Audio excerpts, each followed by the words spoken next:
പഹൽഗാം ഭീകരാക്രമണത്തിന്റെ തുടർ വാർത്തകളിലേക്ക് തന്നെയാണ് നമ്മൾ പോകുന്നത്. ഭീകരാക്രമണത്തിന് പിന്നിലുള്ളവർക്ക് ശക്തമായ മറുപടി നൽകുമെന്ന് പ്രതിരോധ മന്ത്രി രാജ്നാഥ് സിംഗ്. ആക്രമണം നടത്തിയവർ മാത്രമല്ല, ആസൂത്രണം ചെയ്തവരും ശിക്ഷിക്കപ്പെടും. ഒരു പ്രത്യേക മതത്തെ ലക്ഷ്യം വെച്ചുകൊണ്ടാണ് ഭീകരർ ആക്രമണം നടത്തിയത്. മറുപടി കൊടുത്തിരിക്കുമെന്ന് രാജ്യത്തിന് ഉറപ്പ് നൽകുന്നുവെന്നും രാജ്നാഥ് സിംഗ് പറഞ്ഞു. आप जानते हैं कल पहलगाम में धर्म को निशाना बनाते हुए आतंकवादियों द्वारा किए गए कायरतापूर्ण हमले में हमारे देश ने अनेक निर्दोष नागरिकों को खोया है। और हम सिर्फ उन लोगों तक नहीं पहुंचेंगे जिन्होंने इस घटना को अंजाम दिया है, हम उन तक भी पहुंचेंगे जिन्होंने पर्दे के पीछे बैठकर हिंदुस्तान की सरजमी पर ऐसी नापाक हरकतों की साजिशें रची हैं। भारत एक इतनी पुरानी सभ्यता और इतना बड़ा देश है जिसको ऐसे किसी भी आतंकी गतिविधियों से किसी भी सूरत में डराया नहीं जा सकता।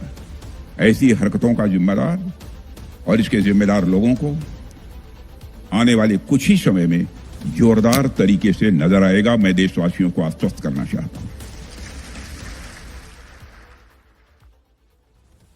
പഹൽഗാം ഭീകരാക്രമണത്തിന് പിന്നാലെ പാകിസ്ഥാനുമായുള്ള നയതന്ത്ര സഹകരണം അവസാനിപ്പിക്കാൻ ഇന്ത്യയുടെ ആലോചന. ഇസ്ലാമാബാദ് ഹൈക്കമ്മീഷൻ പ്രവർത്തനം നിർത്തലാക്കുന്നതും സിന്ധു നദീജല കരാർ റദ്ദാക്കുന്നതും പരിഗണനയിലുണ്ട്. അതേസമയം ഭീകരാക്രമണത്തിലെ പങ്ക് നിഷേധിച്ച് പാക് വിദേശകാര്യ മന്ത്രാലയം രംഗത്ത് വന്നു. അരവിന്ദ് വിശദാംശങ്ങൾ നൽകും. അരവിന്ദ്, തിരിച്ചടിയും മറുപടിയും ഉറപ്പാണ് എന്ന് രാജ്നാഥ് സിംഗ് വീണ്ടും പറഞ്ഞു വെക്കുന്നുണ്ട്. പക്ഷേ അതെപ്പോൾ, എങ്ങനെ, അതിൻ്റെ സ്വഭാവം, ഇതൊക്കെയാണ് അറിയേണ്ടത്. ഈ 6 മണിക്ക് നടക്കുന്ന പ്രത്യേക മന്ത്രിസഭാ യോഗം ഈ സാഹചര്യത്തിൽ എത്ര കണ്ട് നിർണായകമാണ്? ഈ യോഗാനന്തരം ഒരു പ്രധാനപ്പെട്ട പ്രഖ്യാപനം ഉണ്ടാകുമെന്ന് കരുതാമോ?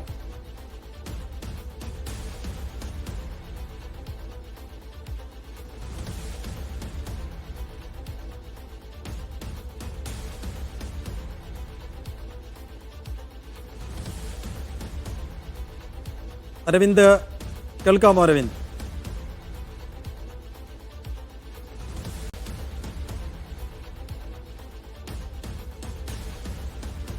അല്പസമയം മുമ്പാണ് കേന്ദ്ര പ്രതിരോധ മന്ത്രി രാജ്നാഥ് സിംഗിന്റെ ഏറ്റവും പുതിയ പ്രതികരണം വന്നത്.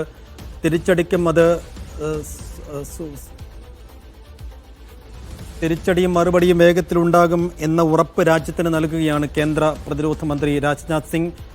ഇപ്പോൾ 5:30 അരമണിക്കൂറിനകം ഡൽഹിയിൽ പ്രത്യേക മന്ത്രിസഭാ യോഗം ചേരുകയാണ്. ആ മന്ത്രിസഭാ യോഗത്തിലാകും എങ്ങനെ തിരിച്ചടിക്കണം, എന്തായിരിക്കണം മറുപടി, ഒപ്പം ഈ ഭീകരവാദികൾക്ക് വേണ്ടിയുള്ള അന്വേഷണം, അവർക്കെതിരെയുള്ള നടപടി, ഇക്കാര്യത്തിലൊക്കെ ഒരു വേഗത്തിലുള്ള തീരുമാനമെടുക്കുന്ന ഈ മന്ത്രിസഭാ യോഗത്തിലായിരിക്കും. അതുകൊണ്ട് തന്നെ യോഗം അങ്ങേയറ്റം നിർണായകമാണ്. അരവിന്ദ് കേൾക്കാമെങ്കിൽ പറഞ്ഞോളൂ.